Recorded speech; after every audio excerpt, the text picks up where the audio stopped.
오늘은 우리 감리교단이 지키는 평신도 주일입니다. 평신도 주일이 시작된 것은 1979년 평신도 주일이 제정이 되었고 그 이후로 지금까지 계속 이 평신도 주일이 지켜지고 있습니다. 평신도 주일을 교단에서 그렇게 만든 배경에 보면 우리 조선 기독교 대한감리회 조선감리교회가 1930년에 미감리회로부터 독립을 했는데 그 1930년 미감리회로부터 독립한 이후에 모든 회의를 진행할 때에 목회자의 수와 평신도의 수를 동수로 그렇게 늘 회의를 했습니다. 이렇게 동수로 하는 것은 뭐냐면 우리가 똑같은 주의 백성이고 그리스도인이고 그리고 목회에 있어서 평신도는 너무나도 중요한 동역자라고 하는 의식을 함께 가지고 있다는 그런 표현이기도 합니다. 이것은 웨슬리의 정신이기도 합니다. 웨슬리 목사님은 복음을 전하면서 그분은 이 강단에서만 설교하는 것이 그때 당시에 영국 국교회의 법인데 그분은 밖으로 나가서 시장에서도 그리고 광산촌에서도 그리고 거리에서도 그리고 언덕에서도 그렇게 설교를 하고 사람들에게 복음을 전하기 시작했습니다. 그때 당시에 주교들은 그 교구 목사들은 그 교구 안에서만 목회를 하도록 했는데 성령 충만한 웨슬리 목사님은 그 사람들이 믿지 않는 사람들이 있는 어느 곳이든 가서 복음을 전하기 시작했고 복음을 전하는 방법으로서 말씀을 전했습니다. 그러니 영국 국교에서는 그렇게 교구를 넘어서서 선교하고 있는 그를 파문하게 되었는데 그래서 웨슬리 목사님의 슬로건이 무엇이 되었습니까? 세계는 나의 교구다. 할렐루야. 세계는 나의 교구다. 이런 슬로건을 그가 갖게 된 것입니다. 그래서 지금도 감리교단의 메인 슬로건은 세계는 나의 교구다. 그것을 우리는 메인 슬로건으로 갖고 있습니다. 그럼 여러분은 일체주의와 그리고 세계주의를 여러분 마음 안에 갖고 있기를 주님의 이름으로 간절히 부탁합니다. 지난주가 성령 강림 주일이었는데 오늘이 성령 강림 후 첫 주일이 됩니다. 그러면서 저는 평신도 주일을 맞이하면서 어떻게 하면 우리가 진정한 그리스도인으로 이 땅에 하나님으로부터 주님으로부터 인정받을 수 있을까? 그것을 생각해 보았는데 따라서 합니다. 성령이 아니면 답이 없다. 배워 사는 사람도 많이 있죠. 신학교에서 배우고 책 보고 배워서 혼적인 말을 하는 사람, 헤테로스 복음을 전하는 사람 많이 있습니다. 그러나 뜨거운 사랑으로 복음을 전하는 사람이 많지 않다. 그러니 여러분은 성령의 사람으로 진정한 복음을 전하는 그런 살아있는 그리스도인이 될 수 있기를 주님의 이름으로 간절히 축복합니다. 교회는 사람에 의해서 시작된 것은 아닙니다. 만약에 사람에 의해서 시작된 것이라면 교회는 벌써 없어져야 됐겠죠. 주님께서 십자가 지실 때 이미 그들은 다 흩어졌고 그들은 다 도망갔습니다. 주님께서 부활하셨다고 하는 아련한 소문 때문에 그들은 한둘씩 모였고 그리고 부활하신 주님을 배웠어도 그들은 문을 열지 못했고 그냥 교회 안에서 숨어서 숨지고 있었던 무능력한 그리스도인의 자리에 머물고 있었지만 그러나 부활절 이후 주님께서 40일 동안 그들과 함께 있었고 승천하시면서 예루살렘을 떠나지 말고 성령이 너희에게 임하실 때까지 기다리라고 하신 주님의 분부를 따라서 그들이 마가의 다락방에 모여서 약 열흘간 모여서 기도했습니다. 그리고 50일째 되는 열흘이 지나서 주님께서 대속의 죽음을 맞이하시고 유월절 양으로 주님께서 십자가 지시고 그 뒤로 50일째 되던 날 성령께서 각 사람 위에 임한 줄 믿습니다. 오늘 말씀과 같이 그때 그들은 그들 안에 놀라운 변화가 일어났습니다. 그 변화를 여러분도 가질 수 있기를 주님의 이름으로 축복합니다.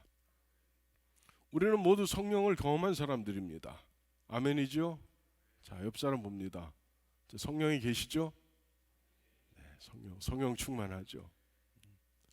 성령이 아니면 어떻게 우리가 이 자리에 모일 수 있습니까? 성령의 감동이 아니면 우리가 어떻게 예수 그리스도를 주님이라고 고백하고, 성령이 아니면 어떻게 여러분의 생명과 같은 물질을 하나님께 드릴 수 있습니까? 그건 불가능한 일이죠. 그 어떤 것보다 주님이 소중하고, 그 어떤 것보다 주님을 사랑하고, 그 어떤 것보다 주님을 우선해 두기 때문에 여러분은 이 귀한 정말 황금 같은 이 시간을 주님께 올려드리는 거죠. 아멘. 다 쉬고 싶고 다 들로 산으로 이 아름다운 자연을 누리고 싶겠지만 여러분은 주님 안에서 의미를 찾기 위해서 이곳에 모여 있는 줄 믿습니다. 성령이 계시기 때문에 그런 거죠. 그러니 성령이 우리 안에 운행하신다면 이제는 여러분 안에 성령이 임재하시고, 성령의 임재가 차고 넘쳐서 충만해서 여러분 안에 놀라운 변화가 나타날 수 있기를 간절히 축복합니다.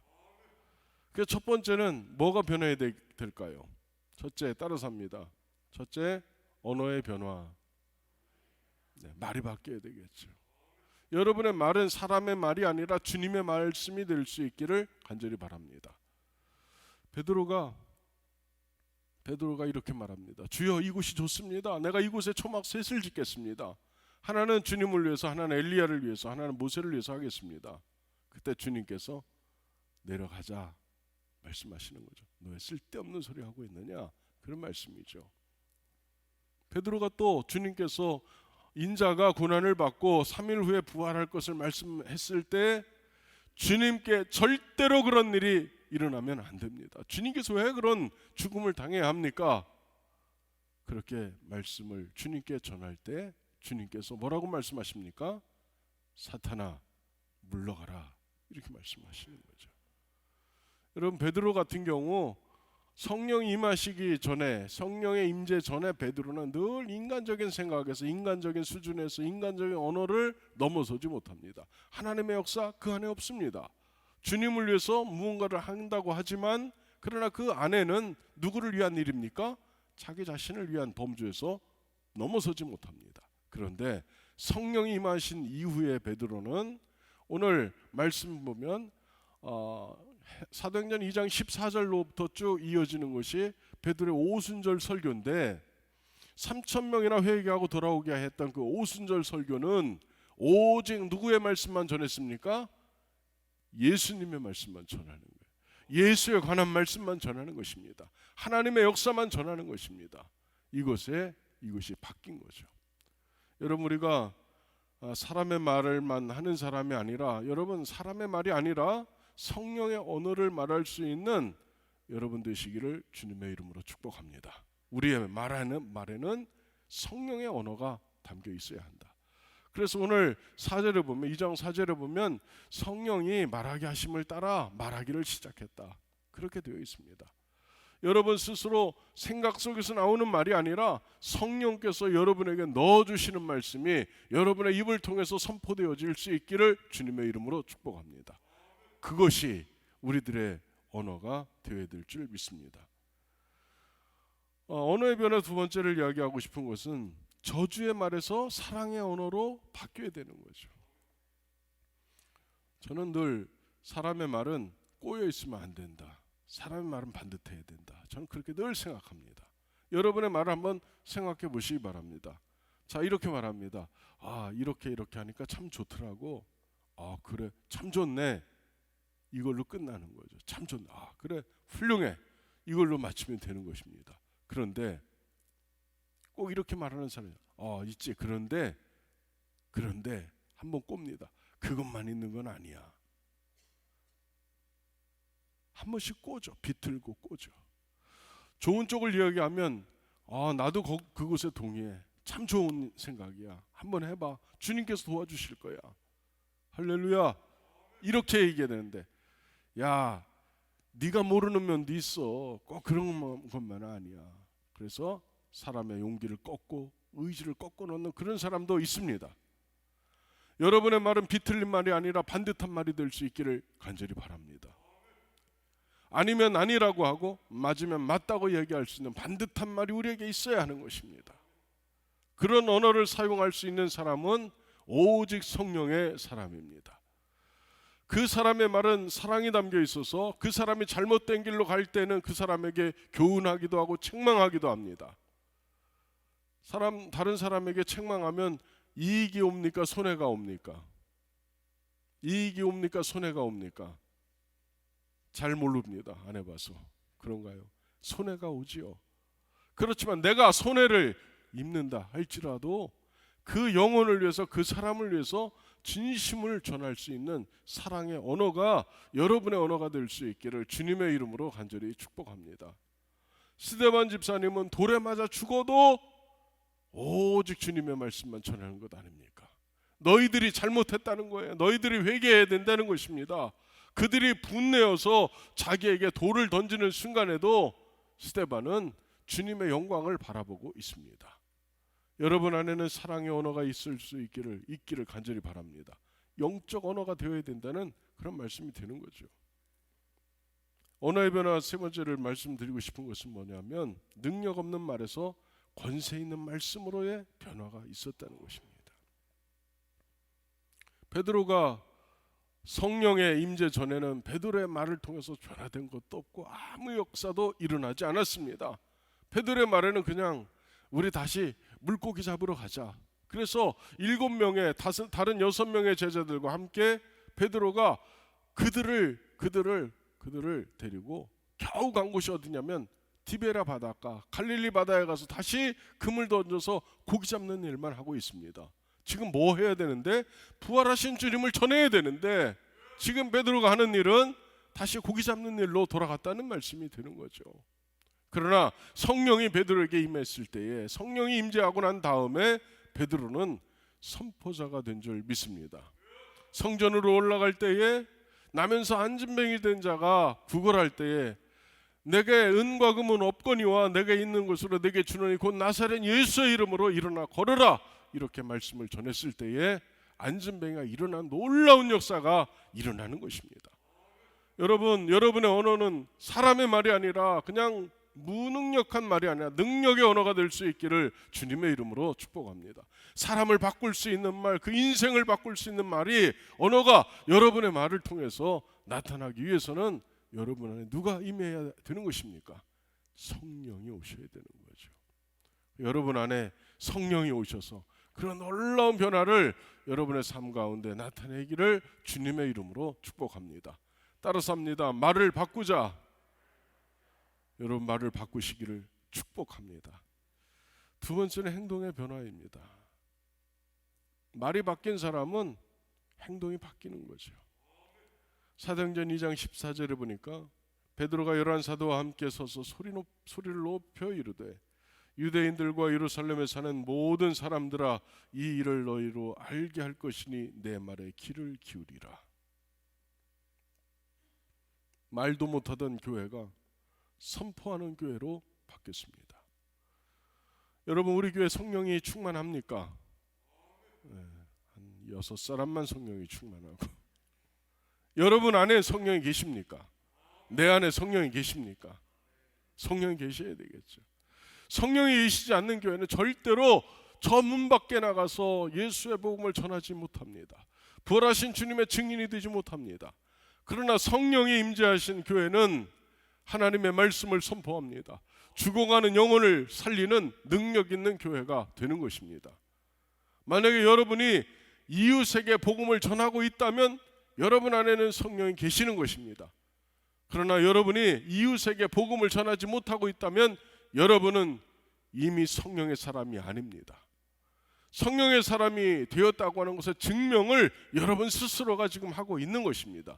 내 안에 성령이 계시는지 내 안에 성령이 계시지 않는지 우리는 내 삶을 통해서 내가 증거하고 있는 것입니다. 그러니 여러분, 말 못하는 사람이 되지 말고 선포자가 되시기를 간절히 축복합니다.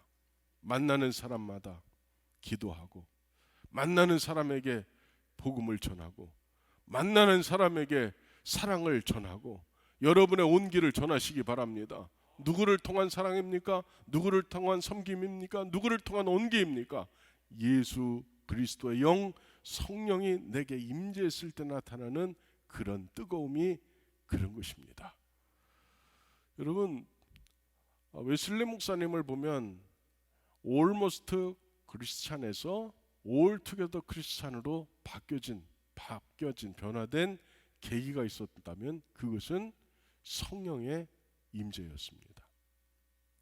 웨슬리 목사님이 전에는 철저하게 신앙생활한 사람입니다. 시간을 정해서 기도했습니다. 시간을 정해서 말씀을 읽었습니다. 그들은 선행을 했습니다. 그들은 생각으로 오직 주님께만 영광을 돌리는 그런 삶을 살기로 결단했고, 그런 삶을 실제로 살았습니다. 그래서 그들이 모인 그 그룹을 홀리크롭, 거룩한 공동체라고 불렀습니다. 그런데 그런 웨슬리가 미국 조지아주에 선교를 나갔는데 선교가 되지 않습니다. 사람들이 복음을 받아들이지를 않습니다. 그때 웨슬리 목사님은 실망하고 선교 실패해서 다시 돌아왔습니다. 영국으로 돌아왔습니다. 그리고 그가 낙심한 마음으로 올더스케이 거리에 있는 한 모라비안 교도들의 집회에 참석했을 때 한 평신도가 일어나서 루터의 로마서 주석 서문을 읽고 있을 때에 그때 웨슬리의 마음속에 성령이 들어갔습니다. 이상하게 내 마음이 뜨거워졌습니다. 그 다음부터 웨슬리는 그가 가지고 있는 열심으로, 그가 가지고 있는 지식으로 전하는 것이 아니라 성령의 감동으로 전하게 되었을 때에 영국을 바꾸게 되었습니다. 그의 말을 듣는 자들은 다 예수의 복음에 무릎을 꿇게 되었습니다. 술집이 문을 닫았습니다. 환락가들이 문을 닫았습니다. 놀라운 역사가 일어난 것입니다. 그곳에 웨슬리 목사님이 지나가면 그 마을이 바뀌었기 때문에 여기에 혹시 웨슬리가 지나갔습니까? 그렇게 말할 정도로 성령의 불이 그렇게 번지기 시작했습니다.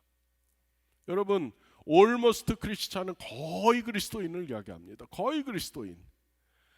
그 사람이 하는, 내가 하는 모든 생각이 주님을 위한 생각, 내가 하는 모든 일이 주님을 위한 일이 되었어도 성령으로 하지 않는다면 그는 올머스트 크리스찬이라는 것입니다. 그런데 여러분은 올머스트 크리스찬에 만족하지 말고 올투게더 크리스찬이 되시기를 바랍니다.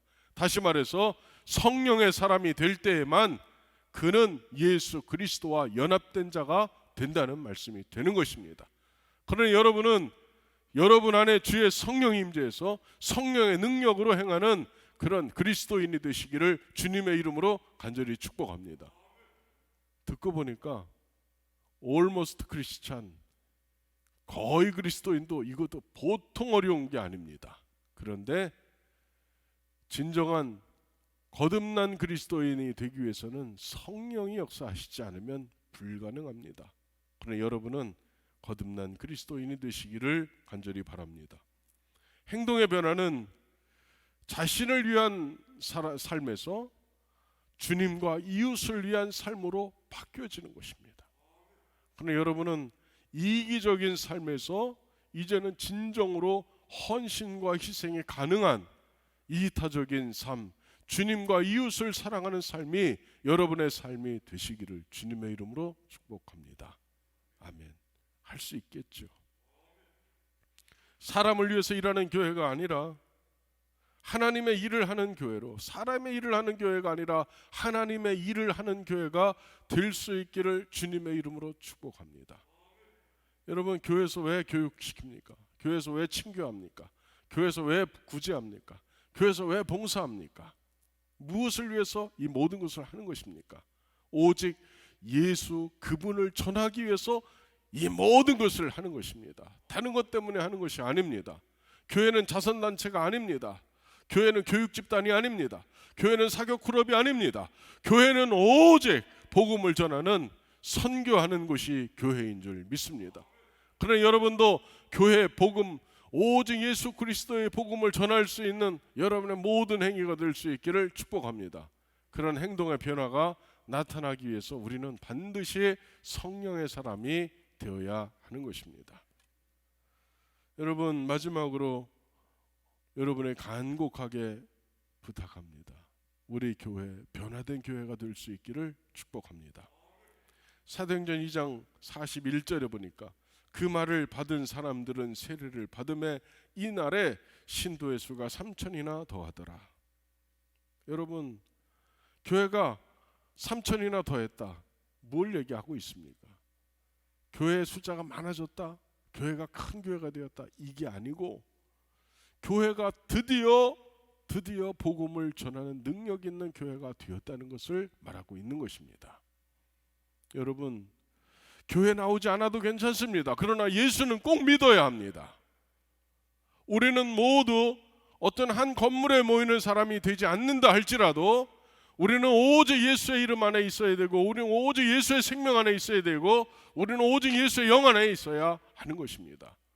그런 사람이 이 온 땅에 가득 채우기 위해서 우리는 오늘 이곳에 모여서 성령을 간절히 구하는 것입니다. 그러나 여러분 모두가 성령 충만한 분들이 되시기를 간절히 바랍니다. 숨은 교회가 되지 않고 드러난 교회가 될 수 있기를 간절히 바랍니다. 숨은 교회는 두려움에 정복된 교회를 이야기하는 거죠. 불완전한 생명이 원인입니다. 여러분 죽을까 봐 두렵습니까? 따라서 합니다. 다 죽는다. 너무 심한 말을 한 것 같은데, 다 죽는다. 안 죽는 사람 하나도 없다. 육의 때를 어떻게 결정짓느냐에 따라서 우리는 영원한 생명에 들어가느냐, 영원한 불못에 들어가느냐, 바로 여기서 결정나는 것입니다. 그래, 여러분, 생명의 두려움, 불안정한 생명 때문에 두려움 속에 살지 말고 영원한 생명의 능력 가운데서 하시는 여러분 모두가 되시기를 주님의 이름으로 축복합니다. 왜 교회는 숨었습니까? 왜 교회는 두려워했습니까? 불안정한 생명이 원인인 것이죠. 완전하지 못한 사랑이 두 번째 원인입니다. 주님을 향해서 표현하는 사랑이 완전한 사랑이 되어야 되는데, 이 사랑이 불안정하니까 두려움에 빠지고 숨는 것이죠. 여러분 세상에 나는 예수 믿는 사람이라고, 나는 부활의 증인이라고 여러분 그렇게 고백하는 사람입니까? 아니면 교회 가면서 어디 가냐고 물어보면 조기 간다고 하는 사람입니까? 어디가? 조기. 성경도 이렇게 들지 못하고 속에다 감추고 마치 아무 일도 없는 것처럼 어디가? 조기. 그런데 주의 성령이 여러분 안에 임하시면 말씀이 귀하기 때문에 가슴에 얹고, 아멘, 당신 어디 갑니까? 저는 교회 갑니다. 저는 예수 믿는 사람입니다. 당신도 예수 믿으십시오.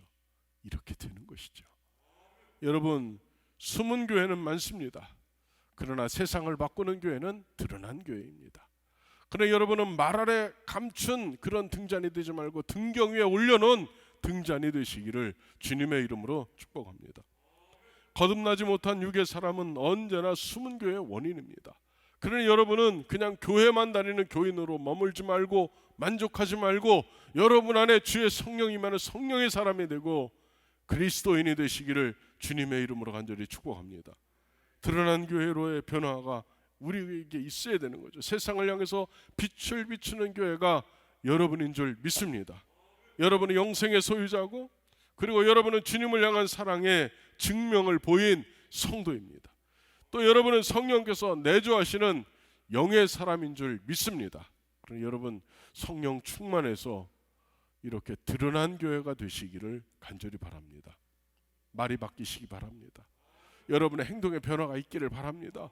그래서 변화된 교회를 만드는 여러분 모두가 되시기를 주님의 이름으로 축복합니다.